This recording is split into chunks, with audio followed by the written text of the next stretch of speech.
Sudah bukan rahasia lagi bahwa Indonesia berada di tepi jurang resesi.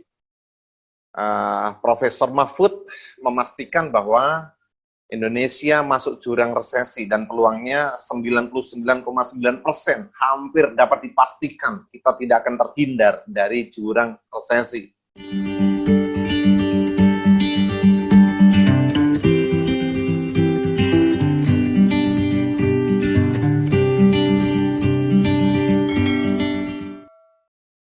Selanjutnya di sesi kedua mengatasi krisis finansial oleh Dr. Yosua Prabowo MTH. Waktu Bapak 45 menit dan kita mulai dari sekarang. Silakan Bapak.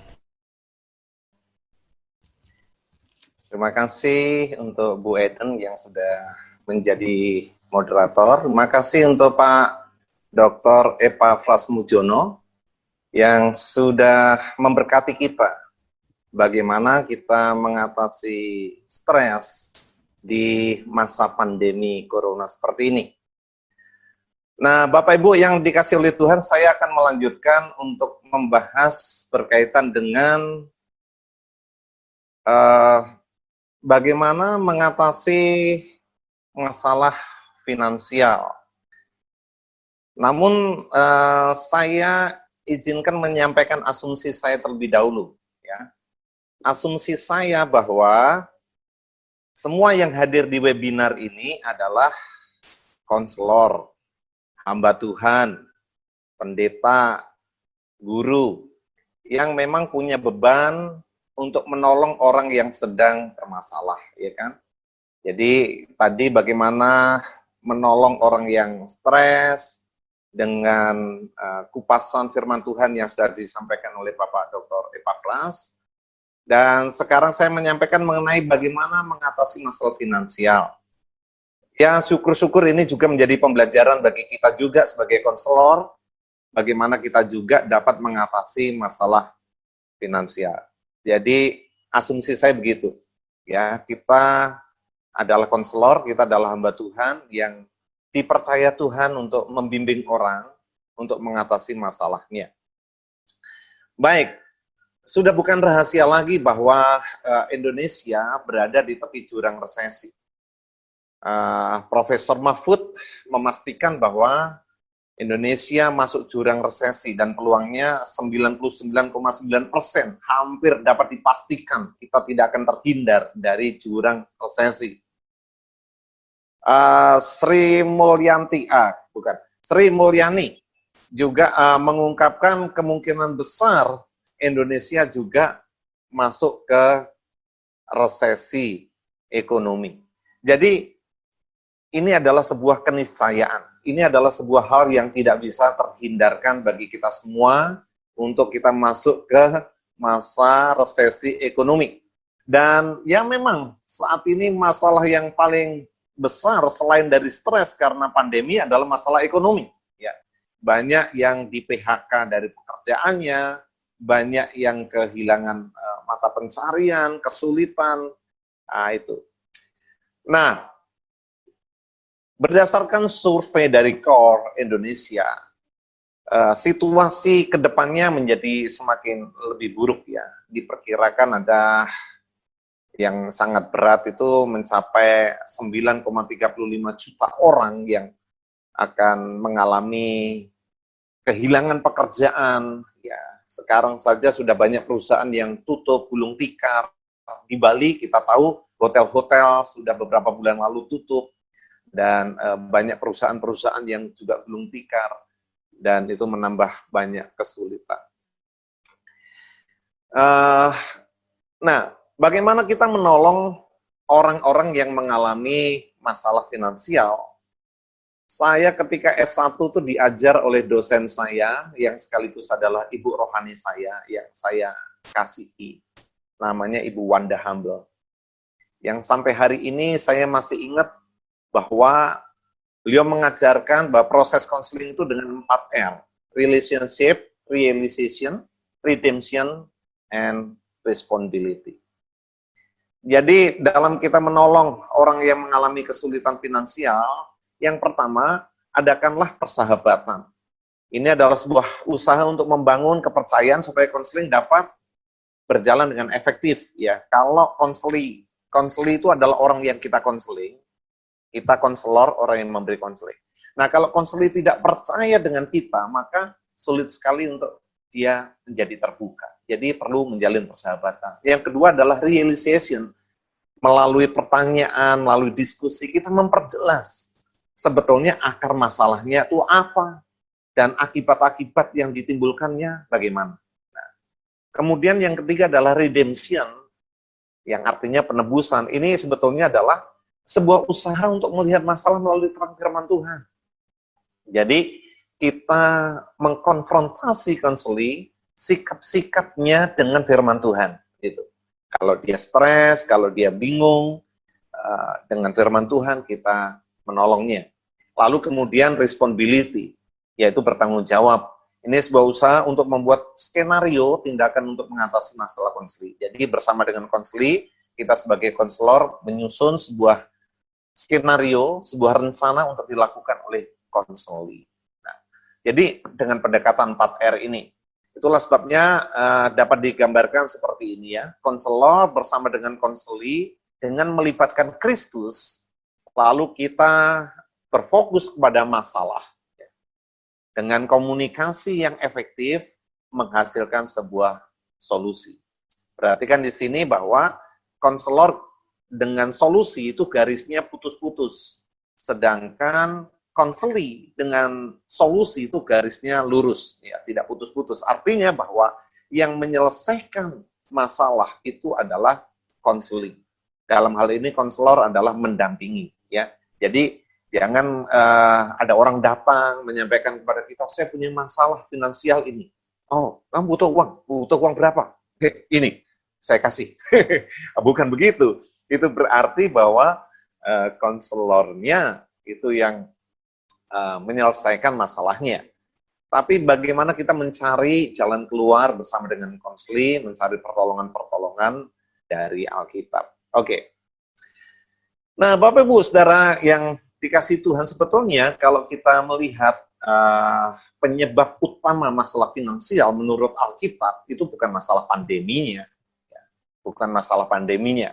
Tetapi dalam 1 Timotius pasal 6 ayat 9-10 dikatakan, tetapi mereka yang ingin kaya terjatuh ke dalam pencobaan, ke dalam jerat, dan ke dalam berbagai-bagai nafsu yang hampa dan yang mencelakakan, yang menenggelamkan manusia ke dalam keruntuhan dan kebinasaan.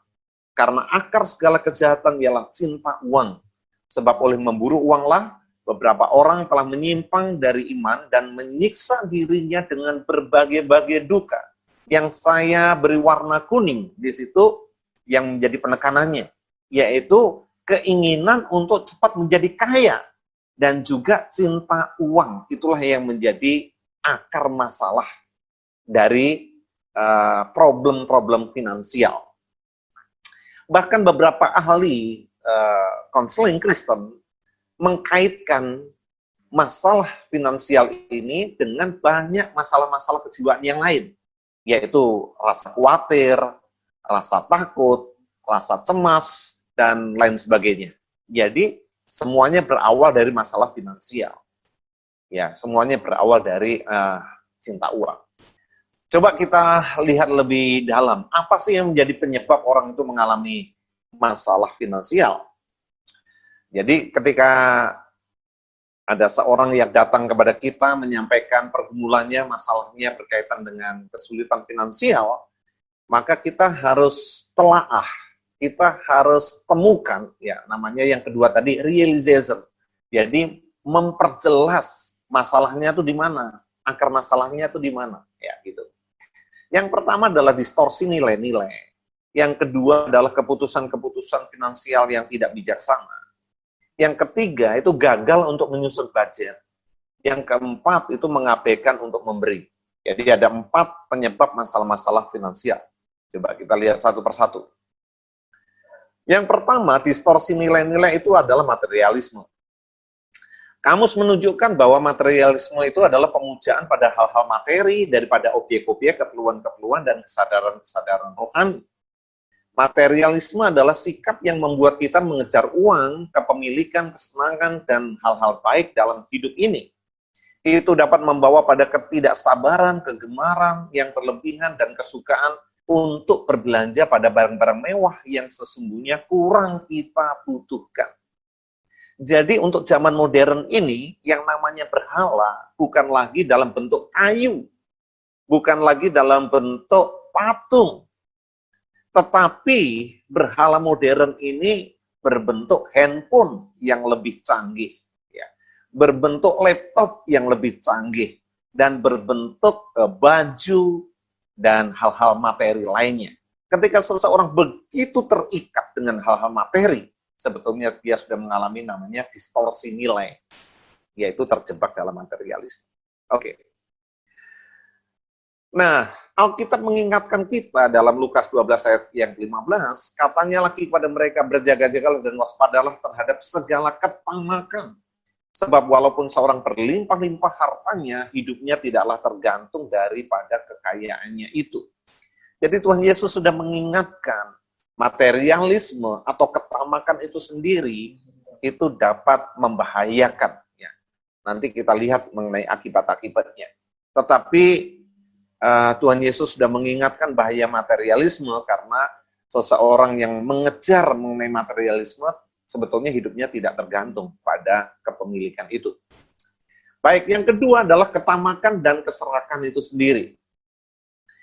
Kata ketamakan dan keserakahan itu berarti hasrat untuk lebih. Gitu. Hasrat ingin lebih. Bahkan jika orang-orang lain itu dibuat miskin sebagai hasilnya, tidak masalah. Yang penting saya meraih apa yang saya inginkan. Keserakahan dan ketamakan itu disinyalir menjadi penyebab dari masalah-masalah finansial di sebuah negara. Inflasi, kredit macet, masalah rumah tangga, dan lain sebagainya. Seringkali kalau ditelusuri, kalau ditelisik, itu berdasarkan sifat tamak, sifat serakah. Ya. Nah itu ya kadang-kadang banyak orang yang ingin lebih, sudah punya handphone, tidak cukup puas handphone yang dimilikinya, ingin lebih lagi, ya meskipun harus berhutang, meskipun harus mencicil, tapi ingin yang lebih lagi. Begitu. Oke, kemudian keinginan untuk cepat kaya. Banyak orang selalu bersemangat dengan ide-ide untuk mendapatkan uang dengan cepat dan dengan sedikit usaha. Ya itulah ciri-ciri orang modern ya. Kalau bisa sedikit usaha tapi banyak uang, ya begitu. Alkitab mengingatkan untuk tidak tergesa-gesa mengejar harta. Kita bisa melihat dalam Amsal 28 ayat yang ke-20 dan 22. Tetapi tawaran sedikit untuk mendapat banyak, ya, yang ditawarkan, yang diiklankan, yang memborbardir diri kita setiap hari di Facebook, di medsos kita, itu lebih mendesak orang-orang untuk investasi dana mereka pada program-program yang lebih sering gagalnya daripada berhasil, sehingga mereka tidak mendapatkan apa yang dijanjikan. Ya, mungkin ada peserta webinar ini yang punya pengalaman. Yang punya pengalaman, wah ini hanya tapi keuntungannya luar biasa. Ya, saya sendiri ngaku saja beberapa kali juga jatuh dengan tawaran-tawaran yang seperti itu. Ya. Oke, kemudian kesombongan. Ya, Gereja Laodikia telah memilih untuk sombong karena mereka kaya dan tidak membutuhkan apapun. Kadang sekarang ini, sikap superior nampak dalam orang kaya dan sukses, tapi mereka gagal menyadari bahwa sesungguhnya mereka itu miskin, melarat, terkutuk, dan telanjang. Itu kata Alkitab. Jika mereka mengabaikan Allah, bersandar pada kekayaan mereka untuk keamanan dan kebahagiaan mereka, dan mereka gagal menyadari bahwa segala kekayaan dan kesuksesan mereka adalah pemberian dari Allah. Ya kan? Jadi, jangan dipikir bahwa orang-orang yang mengalami masalah finansial itu hanya orang-orang yang miskin, ya. Hanya mahasiswa yang berharap kiriman dari orang tua, mahasiswa yang berharap dapat sponsor yang mengalami masalah finansial. Oh, enggak juga, ya. Bahkan orang-orang yang kaya, orang-orang yang berkelimpahan harta, mereka pun mengalami stres. Karena apa? Menjadi sombong dengan apa yang dimilikinya. Itu. Oke, kemudian belanja sesuka hati. Nah, ini, keputusan finansial yang tidak bijaksana ya. Kalau tadi adalah distorsi nilai-nilai. Nah, yang kedua, penyebab dari masalah finansial itu adalah keputusan yang tidak bijaksana ya, finansial yang tidak bijaksana. Yang pertama ini adalah belanja sesuka hati. Ya. Ini termasuk melihat sesuatu yang kita inginkan dan kita membelinya tanpa mengecek kualitas harga sesuai dengan kebutuhan atau tidak. Ya. Hanya karena kita lihat di Lazada, hanya karena kita lihat di apalagi pusat-pusat belanja yang di online seperti itu. Ya, Tokopedia atau apapun. Jadi kita langsung tertarik. Begitu barangnya datang, ya ampun, tidak seperti ekspektasi kita, tidak seperti yang kita harapkan. Ya, akhirnya penyesalanlah yang terjadi. Ya, belanja sesuka hati. Kemudian yang kedua adalah kecerobohan. Ya, keputusan finansial yang tidak bijaksana, kecerobohan. Ini termasuk membelanjakan uang tanpa perencanaan budget yang jelas. Sehingga akhirnya menyadari dompetnya kosong atau tagihan kartu kreditnya meningkat. Ya. Karena tidak punya budget, penyusunan anggaran yang jelas di awal bulan, jadi belanja saja belanja. Tiba-tiba sadar baru minggu pertama gajinya sudah habis. Jadi perjalanan masih panjang, masih 3 minggu, tapi uang di dompet sudah habis. Iya. Akhirnya hutang sana, hutang sini, gitu ya. Yang berikutnya, keputusan yang finansial yang tidak bijaksana adalah spekulasi.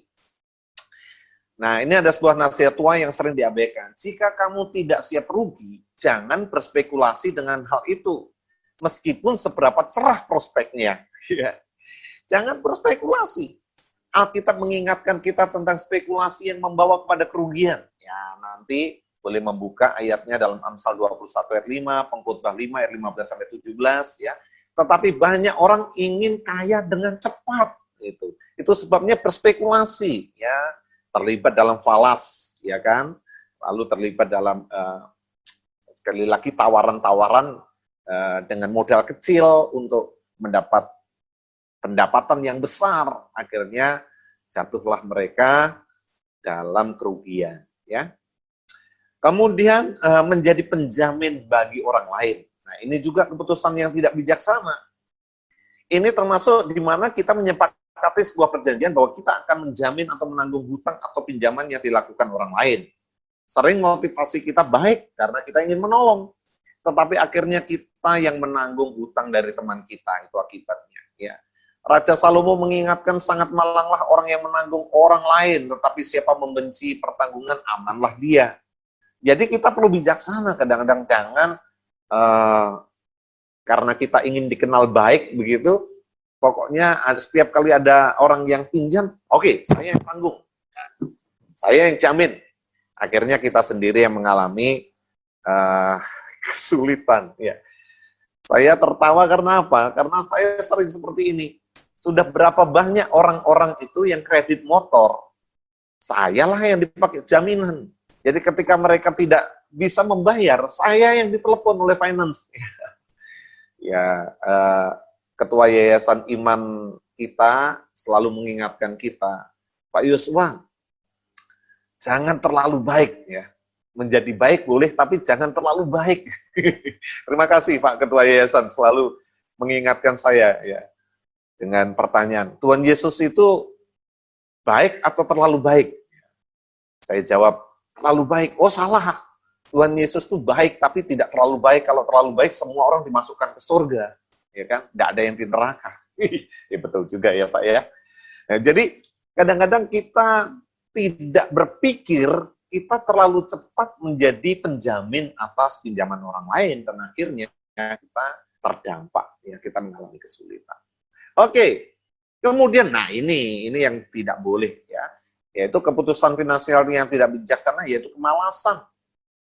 Ketika seseorang terlalu malas bekerja atau malas membuat anggaran, maka problem finansial hampir pasti itu akan mengikutinya. Ya. Amsal 19 ayat 15 berkata, bermalas-malas membuat orang tertidur lelap, dan akhirnya si pemalas akan kelaparan. Ya, ada pepatah lain yang mengatakan bahwa kemalasan membuat hidup Anda nyaman untuk hari ini, tapi membuat Anda menderita untuk esok hari.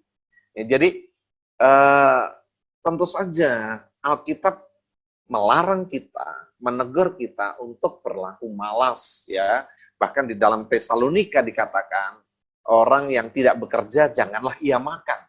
Artinya Tuhan ingin kita rajin. Ketika seseorang mengalami masalah finansial, perlu ditelusuri apakah dia adalah orang yang malas. Oke. Kemudian penyebab masalah finansial yang lain adalah pemborosan waktu. Ya.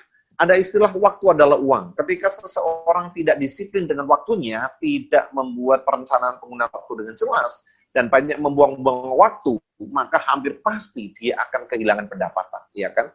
Banyak membuang-buang waktu untuk hal-hal yang tidak bermanfaat. Ya wajar saja kalau dia mengalami kesulitan finansial. Ya. Karena itu tidak boleh memboroskan waktu. Oke. Kemudian pengabaian properti. Ini terjadi ketika seseorang gagal untuk menjaga properti. Maka barang miliknya itu akan cepat menjadi rusak. Ya butuh mahal dan perlu mengeluarkan uang yang seharusnya uang itu untuk dipakai untuk hal lain. Ya, misalnya ketika handphonenya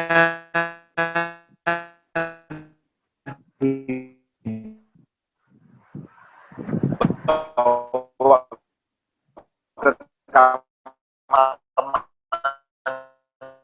handphone, atau rumah yang terlalu diabaikan meskipun sudah bocor, meskipun sudah rusak, tidak segera diperbaiki, akhirnya justru menambah biaya untuk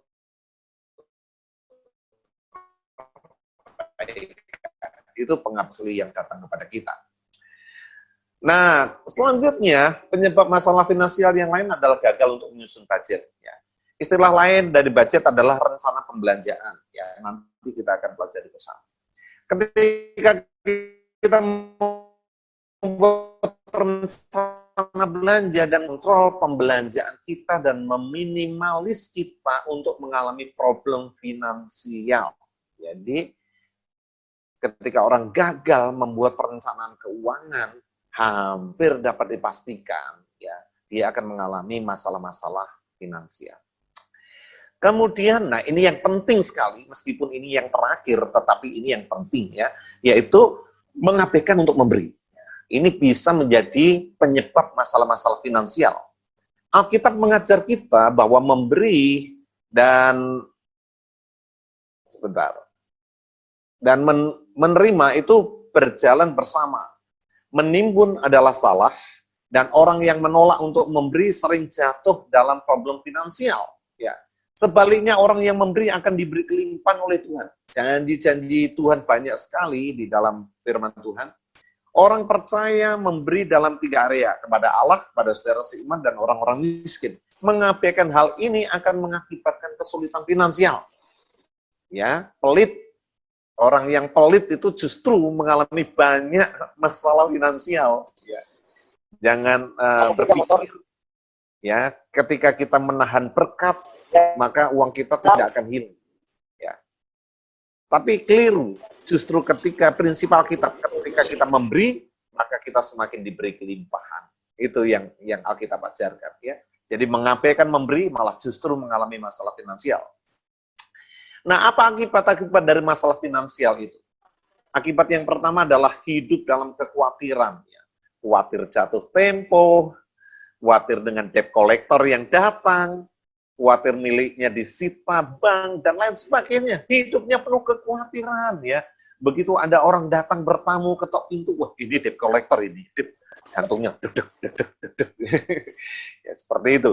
Jadi, hidup dalam kekhawatiran. Yang kedua, munculnya masalah-masalah dalam rumah tangga karena tekanan-tekanan keuangan. Suami istri bertengkar, ya kan, piring terbang, melayang, ya kan, oleh karena istri minta sesuatu tapi suami tidak punya uang. Ya. Anak-anak juga komplain karena tidak bisa membayar uang sekolah, tidak bisa membeli buku. Wah, macam-macam masalah dalam rumah tangga. ya, itu disebabkan karena masalah keuangan. Makanya betul para ahli konseling mengatakan bahwa masalah keuangan seringkali menjadi penyebab dari masalah-masalah yang lain. Nah, juga akibat yang lainnya adalah kehilangan banyak teman, ya. Karena orang yang mengalami masalah keuangan itu menjadi serakah, menjadi iri hati, cari makan, dan terlilit hutang piutang, ya. Begitu begitu temennya datang gitu, pergi, pasti dia cari utangan. Aduh, celaka kalau kita dicap seperti itu ya. Begitu kita datang, orang menyingkir semuanya. Aduh, dijauhkanlah hal-hal seperti itu dari kita. Lalu kemudian, akibat lainnya adalah ada rasa bersalah, iri, cemburu, marah, sombong, dan sikap berdosa lainnya yang dipicu karena masalah finansial. Itu tadi yang saya katakan, bahwa masalah finansial menjadi pemicu masalah-masalah psikis lainnya. Jadi ini penting sekali, Yang berikutnya adalah, masalah lainnya adalah kekosongan emosional dan ketidakbahagiaan yang menimpa orang yang menaruh pusat hidupnya pada uang. Banyak orang berpikir bahwa dengan mengejar ya kekayaan, mengumpulkan semakin banyak uang, hidupnya menjadi bahagia. Tapi fakta-fakta berbicara bahwa justru banyak orang-orang yang kaya itu didapati matinya bunuh diri. Karena apa? Hidupnya kosong, tidak bahagia. Ya. Jadi sekali lagi bahwa masalah finansial itu bukan saja kurang duit, bukan. Tapi bahkan yang kebanyakan duit pun, apabila menaruh hatinya di situ, maka dia akan mengalami masalah kekosongan emosional dan ketidakbahagiaan. Oke, yang selanjutnya akibatnya adalah kematian rohani. Mengikuti orang-orang yang terlalu berfokus pada uang, mempunyai sikap yang salah terhadap uang dan melanggar prinsip-prinsip Alkitab tentang penggunaan uang. Kita ingat ya bahwa seorang muda yang kaya, dia datang kepada Tuhan, lalu apa Tuhan syarat untuk saya bisa masuk surga? Ya, Tuhan berkata, ada padamu hukum Musa, lakukan. Oh, semua itu sudah kulakukan. Lalu Tuhan berkata, oke, tinggal satu saja yang kurang. Jual segala milikmu dan kemudian datang ikutlah aku. Lalu orang muda itu pergi meninggalkan Yesus dengan sedih. Karena apa? Karena hartanya banyak. Ya, Alkitab menyebutkan itu. Jadi, masalah finansial itu bisa menyebabkan kematian rohani, orang menjadi meninggalkan Tuhan. Dan akibat yang terakhir adalah mengalami stres yang berdampak pada masalah fisik. Ya, ini dalam psikologi disebut sebagai psikosomatis. Ya, jadi masalah-masalah psikis yang berdampak pada masalah soma, pada masalah tubuh. Ya, terlalu banyak khawatir, menjadi sariawan, sakit perut, migran. Nah, itu sakit-sakit yang banyak dipicu oleh masalah-masalah psikis. Ya, mungkin peserta webinarnya ada begitu, suka sariawan, ya, sakit perut, migran, ya, mungkin perlu dicek. Ya, jangan-jangan ada kecemasan di situ. Lalu ketidakstabilan emosi, rusak hubungan dengan orang lain, dan tidak efektif dalam pekerjaannya. Ya, jadi ada banyak dampak yang merusak kalau orang itu mengalami masalah finansial. Nah, lalu ini yang bagian pentingnya. Bagaimana kita menolong orang yang mengalami masalah finansial itu? Yang pertama adalah tolonglah konseli untuk menyadari masalahnya dan doronglah untuk mengatasinya. Ya, jadi ini penting karena ada banyak orang yang sebetulnya tidak mau mengakui atau tidak mau menyadari bahwa dirinya itu bermasalah. Dirinya itu bermasalah secara finansial. Banyak orang tidak menyadari akan hal itu. Nah, penting seorang konselor itu untuk terus mengingatkan dia, menyadarkan dia bahwa dia ada problem dengan masalah finansial ini. Dan berilah dorongan, encouragement untuk dia mengatasi masalah tersebut. Ya, tidak bergubang. Ya, memang kadang-kadang dalam pelayanan konseling banyak orang yang mengalami masalah finansial dengan pesimis, dia berkata, itu semua tidak akan menolong saya, ya, semua sama saja, ya, biasanya tidak mau bergerak gitu, melangkah Tapi penting konselor terus memberikan dorongan, encouragement, motivasi supaya dia boleh mengatasi masalahnya. Ya. Kemudian yang kedua, bersama dengan konseling, carilah petunjuk-petunjuk Tuhan. Biasanya konseling itu tidak senang ketika mereka berada dalam masalah dengan khotbah atau dengan ayat-ayat yang banyak yang kita berikan. Mereka ingin cepat.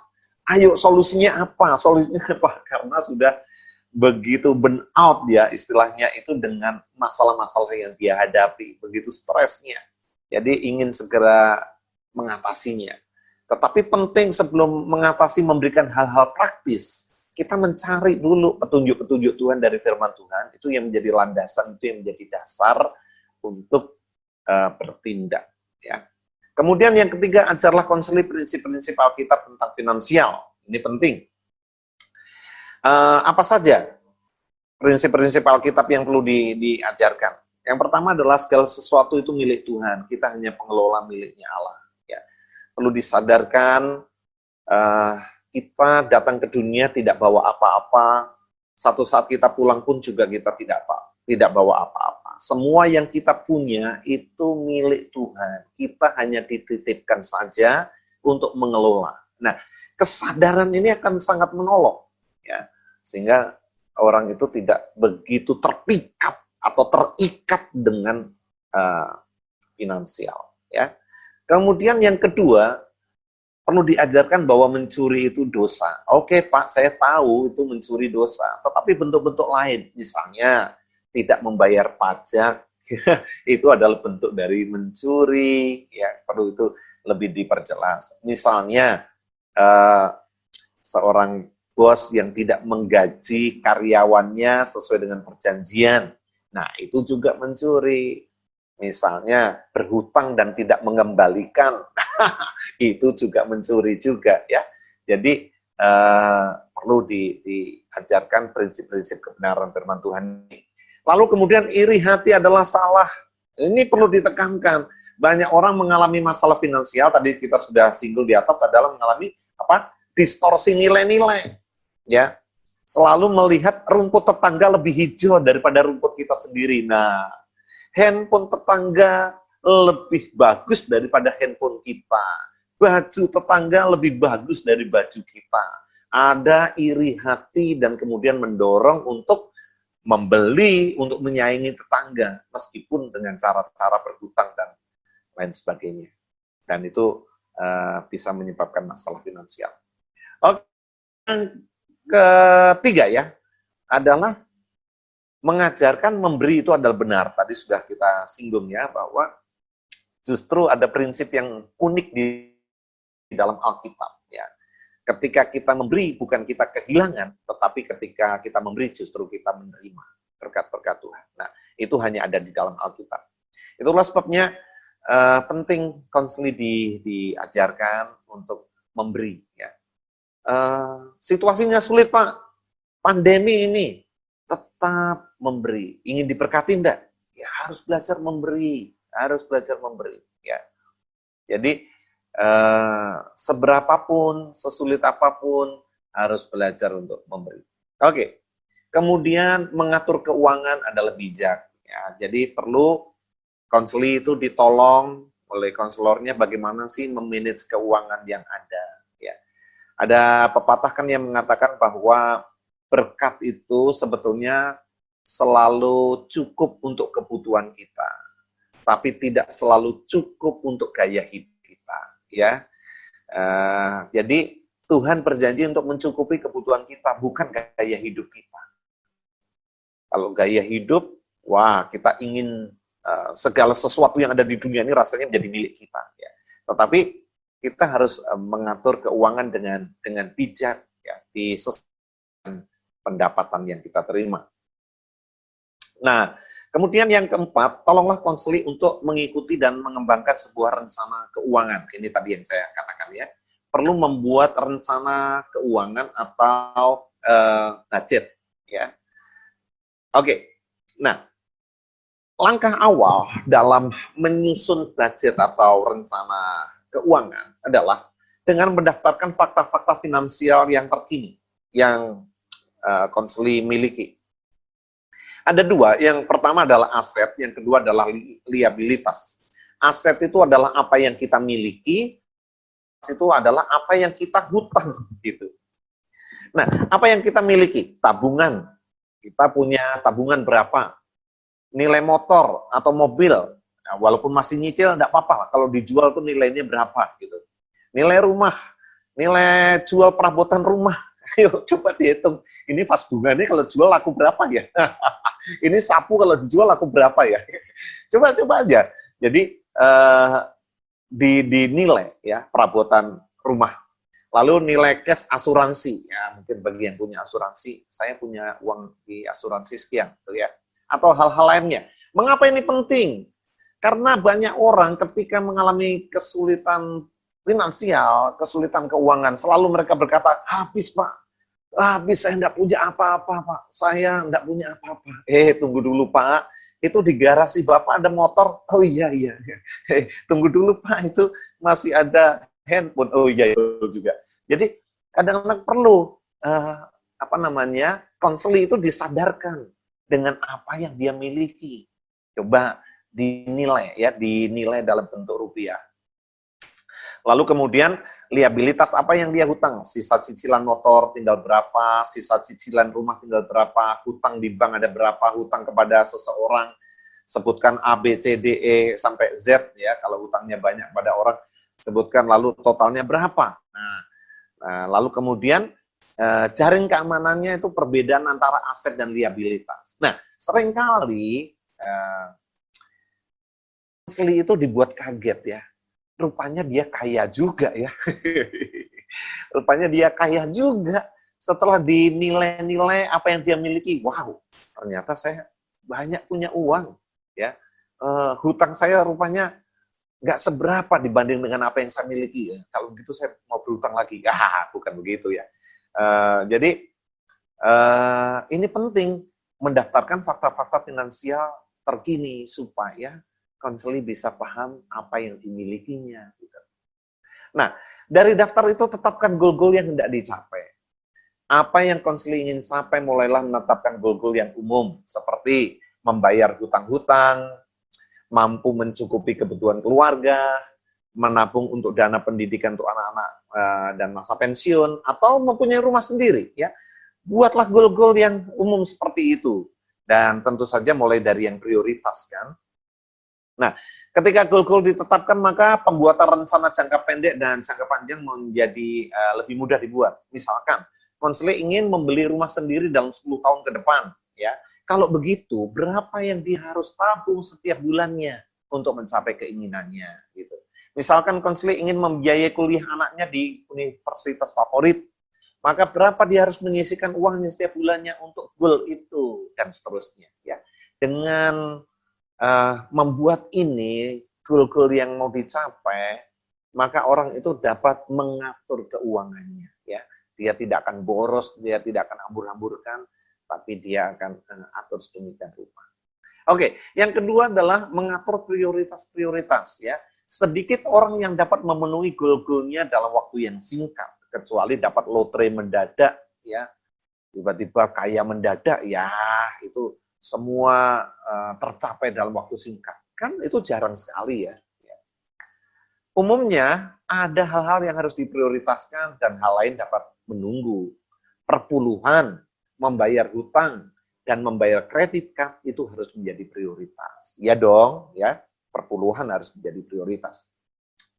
Konselor harus menyadarkan konseli tentang perbedaan 3 hal. Kebutuhan, keinginan, dan ambisi. Nah, jangan demi ambisi, semua yang dimilikinya dipakai untuk memenuhi ambisinya. Nah, kebutuhan adalah keperluan yang harus terpenuhi, seperti makanan, tempat tinggal, pakaian, kesehatan, transportasi, dan kebutuhan dasar lainnya. Keinginan termasuk pilihan-pilihan tentang kualitas seperti mobil baru, handphone baru, dan lain sebagainya, itu sudah masuk pada keinginan. Yang ketiga adalah ambisi, adalah pilihan-pilihan yang dihasilkan dari dana lebih setelah kebutuhan-kebutuhan terpenuhi. Misalkan ingin mobil BMW, boleh, tetapi setelah kebutuhannya itu terpenuhi, itu baru ambisinya boleh dilakukan. Baik, yang ketiga adalah menyusun budget. Nah, ini yang penting. Budget atau rencana pembelanjaan akan memampukan kita untuk mengatur dan mengontrol secara efektif penggunaan keuangan kita. Hayden Robinson berkata, dengan mempunyai catatan keuangan yang baik, perencanaan yang matang dan jujur terhadap diri sendiri, maka seseorang tidak akan mengalami masalah finansial. Ya, katanya, saya jarang melihat orang yang sukses secara finansial yang tidak memiliki catatan keuangan yang baik. Jadi penting sekali mempunyai catatan laporan keuangan yang baik. Ya. Nah, gunakanlah prinsip 10-70-20 ya. Tolonglah konseli untuk menggunakan prinsip ini. Apa itu 10-70-20? Yang pertama, 10% dari seluruh pendapatan kita ya itu harus di perpuluhan, masuk ke perpuluhan. Ini wajib ya. Yang kedua adalah pajak dan biaya-biaya tetap yang harus kita keluarkan, misalnya BPJS. Ya, BPJS itu masuk di sini. Baru setelah yang kita punya, yang kita dapatkan itu dipotong untuk perpuluhan dan untuk pajak, maka masuklah kita ke dalam namanya working income. Ya. Nah, working income ini dibagi dalam 10-70-20. 10% pakai tabungan, 70% untuk memenuhi kebutuhan hidup selama 1 bulan, dan 20% baru bisa dipakai untuk hutang. Jangan sampai hutangnya 70%. Atau kebutuhan hidupnya hanya 20%. Waduh, itu pasti bermasalah secara finansial. Nah, ini anjuran bijak dari konselor. Nah, kemudian secara detail, buatlah budget keuangan bulanan. Ya, tulis bulan berapa, tahun berapa, lalu kemudian pendapatan, ya ini pendapatan belum dipotong pajak. Ada berapa pendapatan dalam 1 bulan itu, lalu seperti tadi yang saya katakan, perpuluhan, alokasinya berapa, lalu diberinya berapa, mungkin berbeda antara yang dialokasikan dan yang diberikan. Lalu perbedaannya berapa? Biaya tetap pajak, alokasi berapa, pembelanjaan berapa, perbedaannya berapa. Lalu social security, ya. Lalu total perpuluhan dan biaya tetap berapa. Kemudian tadi yang working income tadi, ya, menabung 10% dari working income. Dialokasikan berapa, terus kemudian realisasinya berapa, lalu perbedaannya antara alokasi dengan realisasi berapa, itu harus dicatat. Apalagi yang keempat adalah mengenai biaya-biaya hidup, ini yang 70% tadi, ya, yang 70%, yaitu untuk listrik berapa dialokasikan, akhirnya membayarnya berapa, lalu sisa, kalau ada sisa berapa, PDAM, internet atau pulsa, bensin, servis motor, makan, atau kebutuhan rumah seperti pel, sapu, dan lain sebagainya. Ya, jadi itu harus dialokasikan, lalu kemudian dilihat realisasinya berapa, lalu sisanya berapa. Itu harus dibuat perencanaan yang matang. Ya, lalu kemudian yang 20% barulah untuk hutang-hutang. Ya. Lalu di sini diringkaskan alokasi, pendapatan, total alokasi, lalu ada selisih berapa, lalu pembelanjaannya selisih berapa. Nah, dengan melihat hal-hal ini maka kita lebih teratur, ya.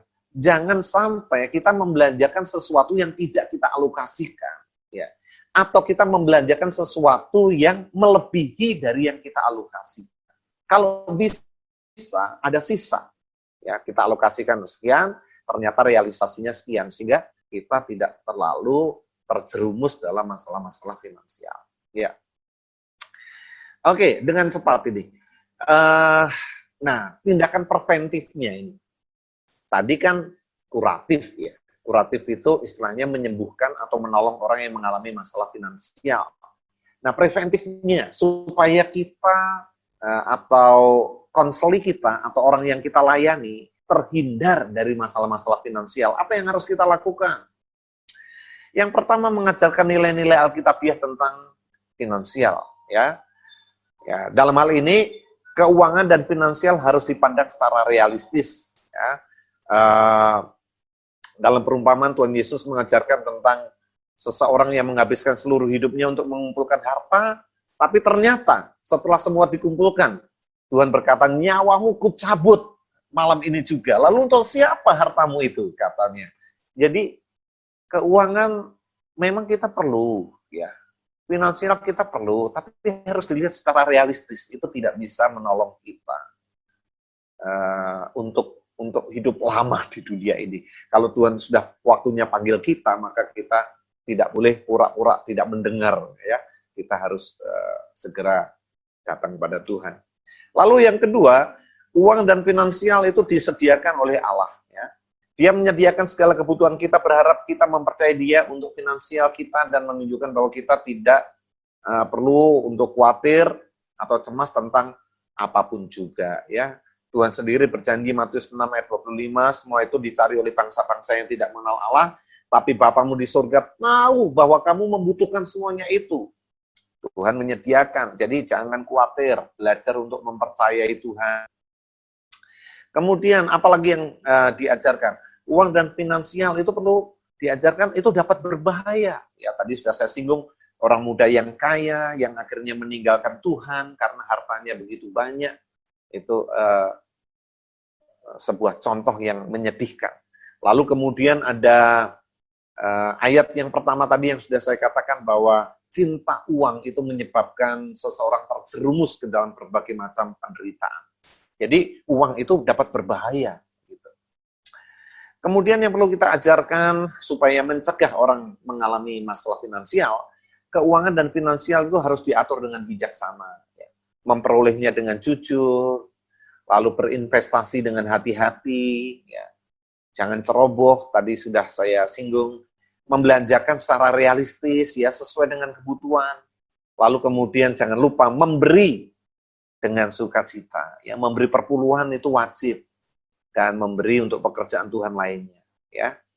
Kemudian yang kedua, mengajarkan bekerja keras dan bekerja cerdas. Nah, ini penting, bekerja keras dan bekerja cerdas, ya. Bekerja sesuai dengan talenta dan kompetensi, ya.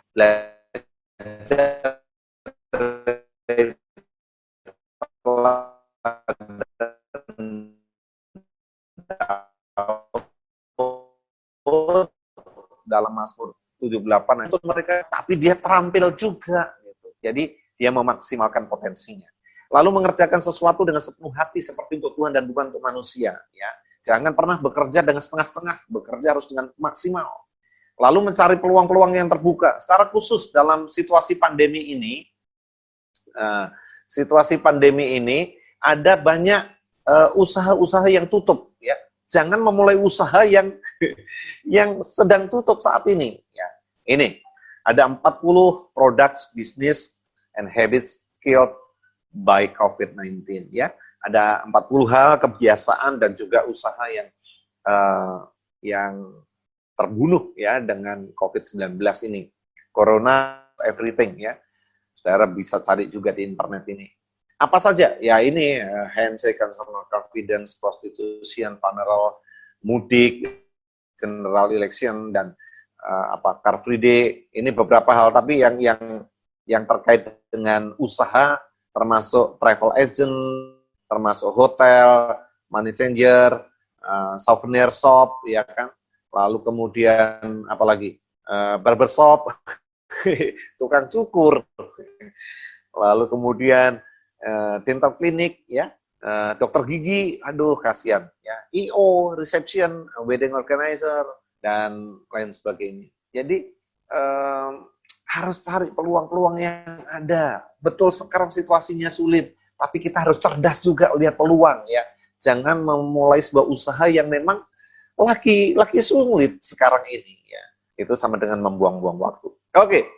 Kemudian yang ketiga, makan petunjuk mengatur keuangan, ya, supaya terhindar dari masalah keuangan, mendaftarkan aset dan liabilitas tadi yang sudah saya katakan, mengajarkan prinsip 10-70-20 tadi yang sudah saya sampaikan, mengajarkan pembuatan budget atau perencanaan keuangan bulanan yang tadi sudah saya sampaikan juga. Kemudian yang keempat, mengajarkan keuangan di konseling pranikah. Ini penting. Ketika seseorang mau memulai sebuah keluarga baru, perlu di konseling pranikah. Dan salah satu topik yang harus diajarkan di pranikah itu bagaimana mengatur keuangan dalam keluarga nanti, ya kan? Jadi perencanaan bagi keluarga baru 5 tahun mendatang, 5 tahun mendatang apa yang ingin dicapai, 10 tahun mendatang apa yang ingin dicapai, 20 tahun mendatang, ya ketika anak-anak sudah besar dan mau kuliah, itu apa yang mau dicapai. Nah, berdasarkan goal-goal itulah dibuatlah manajemen keuangan yang baik. Ini penting sekali, ya. Dan yang kelima, yang terakhir adalah membangkitkan kesadaran isu-isu finansial kapanpun terjadi krisis atau perubahan hidup, ya. Kesadaran ini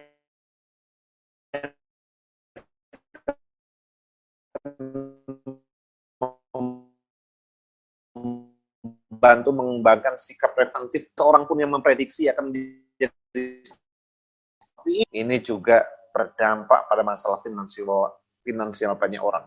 Yang berikutnya, krisis bisa terjadi karena perubahan hidup, ya, menikah, kerjaan, mencari universitas baru. Nah, itu juga terjadi krisis karena perubahan hidup.